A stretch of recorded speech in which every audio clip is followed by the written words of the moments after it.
Hi everyone, it's Taff. Welcome to a bit of a chatty video this time. It's going to be no amateur game footage for you to get frustrated and annoyed at. But no, it's going to be a bit of a chatty video where I'm going to talk through a couple of things about the channel, about streaming, about the future, and all things and all thoughts that are bubbling through my mind and have been for the last couple of weeks. Don't worry, this is not a I'm leaving YouTube, please encourage me not to. It's not one of those videos. No. I've just been very aware of changes in the YouTube algorithm, changes in YouTube in general, changes with content, changes with the dynamic and the audience requirement for content. I don't know if it's changed predominantly because of this last year with the pandemic and people's nature changing. You know, people aren't going to work every day. They're working from home. You know, different demands, different situations people find themselves in, which is not what the norm used to be. So basically, if we look at YouTube, there was a great video done by Mags TV a couple of weeks ago now. Go and check out his channel. Good channel, great channel. But he did a really good video about how his YouTube channel is stalling. And I've felt very much the same for mine over the last year. Mags then went through his analytics, went through the data, and he identified that YouTube had stopped advertising his channel. When I say stopped advertising, things like suggested videos. You know, when you go onto YouTube, you've got the videos down the side, you're watching a YouTube video, there'll be videos after this video, and there'll be videos down the side which you can click on. So, just try and catch your eyes and maybe flick onto those videos. That is the biggest source of advertising of your videos. That is not revenue advertising, but advertising your content on YouTube. And he basically identified that older gaming channels are no longer getting advertised by YouTube. What's the reason behind this? Probably an algorithm change. It's some sort of AI decision. Maybe it's a way the platform is going. Who knows? So I found what he found very interesting, and I thought, well, I'll have a dive through my analytics and see what's happening with mine. It won't surprise you to know that I found a very similar thing. So the data, I can go back on the detailed analytics, only goes back just over a year. So if we look from April the 12th, 2020, because this is when I'm recording this on the 12th, what you've got a nice little graph in your audience analytics, and what you have a nice blue bar and a purple bar. The blue bar is new views. So these are views which YouTube is sort of sending your way. And so these will be like from the browser function or the videos on the side or via suggested videos. The purple line is returning videos. So these are usually your subscribers, your loyal fan base, returning when you release a new video and watching the video again. A year ago, I was getting, on average, 2,000 to 3,000 views a day from new viewers. So YouTube was advertising my content quite well. I was getting 2,000 to 3,000 views a day. Now it's not the same how it calculates revenue, so don't think that's quite the same. If you watch a video and you don't watch it for 30 seconds, it doesn't count as a click. I don't know, something like that. So 2,000 to 3,000 new views on each video, or each day, should I say? So apologies. And return viewership, i.e. the subscriber viewership, was about 1,500 to 2,000. Pretty good. Thank you very much, by the way. Thank you very much if you're still watching. Today, the average, I'm getting 500 new views a day. 3 to 4 times less than I was. No, beg your pardon. Even more than that. It's 4 to 6 times less than I was receiving this time last year.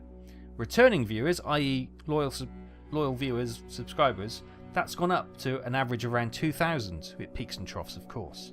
So thank you so much. Those who subscribe do keep coming back and watching the video, so thank you so much.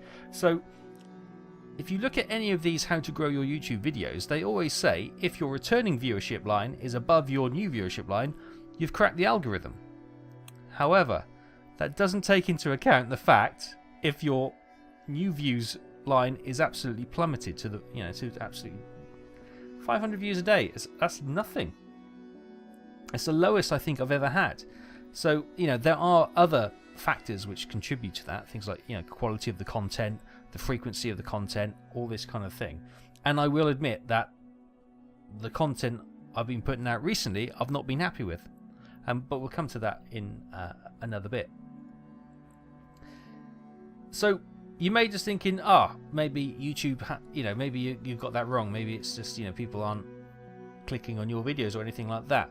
But I went even further into the traffic sources. So if you look at the traffic sources, my overall traffic from YouTube recommended, i.e. suggested videos, browser features, is 57.6% last year. 57.6%. That's pretty good. That shows you that YouTube is advertising my content pretty well. This year, or so far in the last few months, 20%. 20.5% suggested videos. So it shows you, for whatever reason, YouTube hates my channel. Fine, we can put up with that. It's not about YouTube anyway. But yeah, I've been wondering why my channel fees seems to have stagnated recently. So that is a very interesting thing for me to actually take the time to go through that. So what does that mean? That means we need to do some science here, for science, as we like to say. And so we're going to change it around a little bit to see if we can actually get the algorithm to pick the channel up. Because it feels a little bit like we're beating or flogging a dead horse here. That's the phrase I was looking for. And see what we can do. So this brings me on to the next bit. Sorry, that was quite boring, I know. Sorry if that has bored you. But watch Smags' video. It's far more entertaining and far more informative as well. So that brings me on to, clearly my YouTube channel needs a refresh, a restart, a reboot, whatever you want to call it. Now I know we've got just started a Silent Hunter 5 series, got Atlantic Fleet going, and we've got the Isle 2 Great Battles Let's Plays going. Now I think Let's Plays in themselves are generally not promoted very well on YouTube, unless you add a new dynamic to it.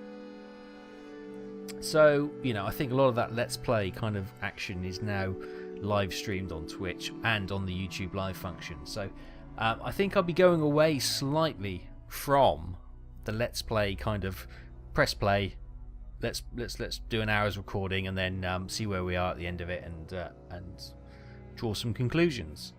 Now I don't want to be one of these tryhards that just gives you 20 minutes of awesomely good aerial combat because I've edited it, I've done it multiple times to try and get it perfect, and then glitched it and edited it all together so it looks like I'm super hard and super brilliant. That's not me. I think it's far better to show warts and all. Sometimes it goes well, sometimes you make an absolute cock up of it, So that's kind of what I feel is realistic and what I feel is authentic. It's authentic to me anyway. I don't get everything right. It's just the way of life. I make mistakes and try and learn from them. Make the same mistake and then I beat myself up for making the same mistake twice. So going forward, and I go off and ramble, so you notice, but going forward, that means we've got to change it up a little bit. So what does this mean for the YouTube content, I hear you ask? Changes. I'll keep going with what we've got at the moment, but I may slowly start to change the editing style. So for example, if you watch the last Isle 2 Great Battles, I didn't do the intro with the briefing. We went straight up into the takeoff sequence with the briefing playing in the background, just to try and bring it a little bit action a little bit sooner, get the video and hopefully more engaging sooner for people who are just sort of browsing. The other thing that is very keen to point out is that YouTube seems to be liking those 15-minute videos. Now, you can't always get what you want to get into a 15-minute video, but so I'll be aiming for around about the 15 to 20 minutes for these next few months of videos, just to see if the algorithm will then pick them up. And because the videos will only be 15 to 20 minutes, there may be a little bit more of a summarizing a bit of the action and then showing you some of the highlights. So for Atlantic Fleet, for example, I may do the hour recording, as it were. Some of the minor skirmishes between a destroyer and a submarine, I may just do like a little 20-second highlights package with me narrating, saying we had a bit of a ding-dong between you, whatever, against and this destroyer. End result was destroyer came out on top, or something like that, and then we move on and we only show in full the larger, more juicier battles, like the battleships slugging it out for a bit. I think you'll start to see that. Atlantic Fleet, I probably won't get down to 20 minutes. It'll still probably be about 30 to 40 minutes. But yeah, you'll start to see some editing coming into those series soon. And I'm thinking I'm dropping the Monday video because it's just too much pressure at the moment. For those going off on a bit of a side story now, those of you know that the last year has been it's been hell for most of us, but I've worked through it. I've worked full time through it. Thankfully, I've kept my job. My team that I work in, we were a team of 12, and at the moment we're down to a team of 5, which will become a team of 4 at the end of next month. Some of the work has been offshored as well, but a lot of it hasn't, which means I am basically doing the work of 3 people.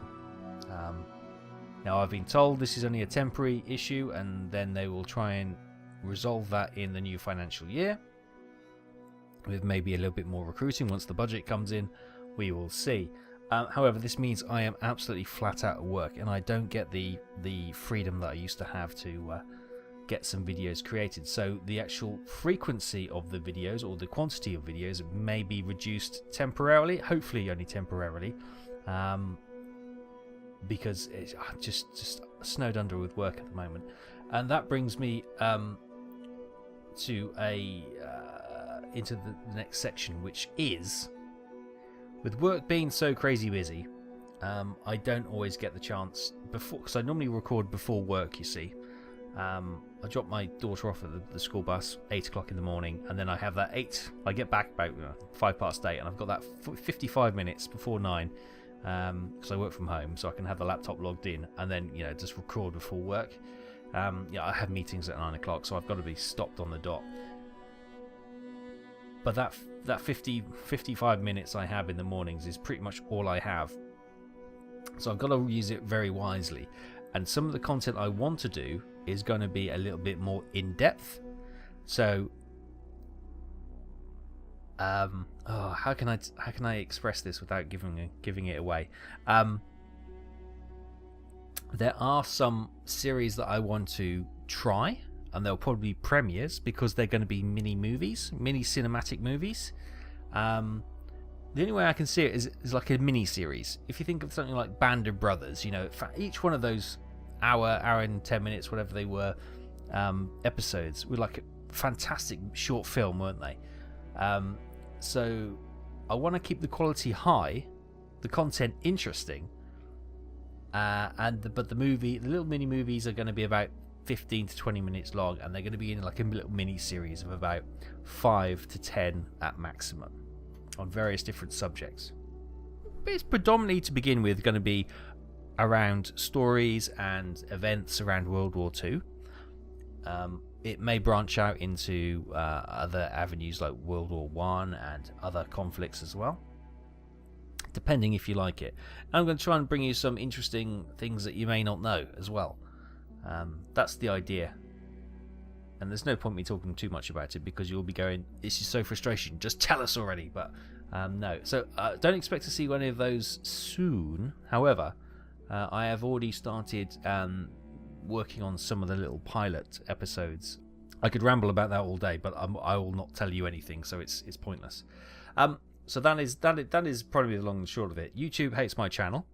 In summary, we're going to change up the content. We're going to move things around a bit, and see what it happens. What I might do, some of the live streams I do, I might, edit them and stick them onto the channel as well, just so you got some content. Because people are forever asking me, am I going to do B17 the Mighty Eighth again? And I'm thinking, and I reply, I do it every Thursday on Twitch, so come and say hello. But some people don't like the transition between Twitch and YouTube, and that's fine. I get it. So I might start bringing some of that content over as like little highlight reel packages type things. Yeah. Also, I suppose what I could ask you to do is put your comments down below. What types of contents do you enjoy watching? Obviously, if you're watching this, you generally watch my channel, so you've probably got a World War II interest. You've probably got aircraft interest, submarine interest, ship interest. I'm not quite sure. Maybe all, maybe one or two. Yeah, if you wouldn't mind leaving your feedback below, what you'd like to see as well, sort of improvements and things like that. It's all valuable information which I can use to try and get YouTube to like my channel again. If not, we'll try something else. But I think it's worth at this stage trying to get the algorithm to fall in love with me again, because that would be so nice. Rather than having to fight it all the time. There are 101 things I could talk to you about, but I've just seen the length of the recording is already 20 minutes. Long and short of it, changes are happening. Do not be afraid. Change is good. If it doesn't work, we can change it again to try and find something that fits, which we're all happy with. I think that's the future. We're going to give it a go for science, see how it goes, and then we'll probably have a little check-in, probably around about June, to see how it's all playing out and if the analytics are reading any better for us. So yes, look out for a channel reboot. Content will change slightly, and I'll be working on a little mini series and a couple of documentaries as well. They're going to be short documentaries, but nothing hopefully too boring. The idea is not to make them boring. But yeah, thoughts and comments, as always, please put in the section below. That I will read them. I don't always get the chance to reply, but thank you for your feedback anyway. I will read them and take it on board. And thank you so much for being so supportive in this 10 days I've had off from YouTube and Twitch. It has been very much needed. I didn't realise how much of a cloud I'd been under for the last 6 to 8 months, I think. It's my first real break since Christmas, away from work as well. I took some time off from work, and it's made a hell of a difference to my mental state. I must admit, I'm feeling enthused, energetic, and I've got loads of ideas of what I want to do. Whether or not I can achieve them is a different thing, but I'm enthusiastic, and I've got my fire back to create some good content, which can only be a good thing. We'll see what the end result is. It may be far below our expectations, but we'll give it a go. Thank you so much for watching. Take care. I'll see you very soon. Bye bye.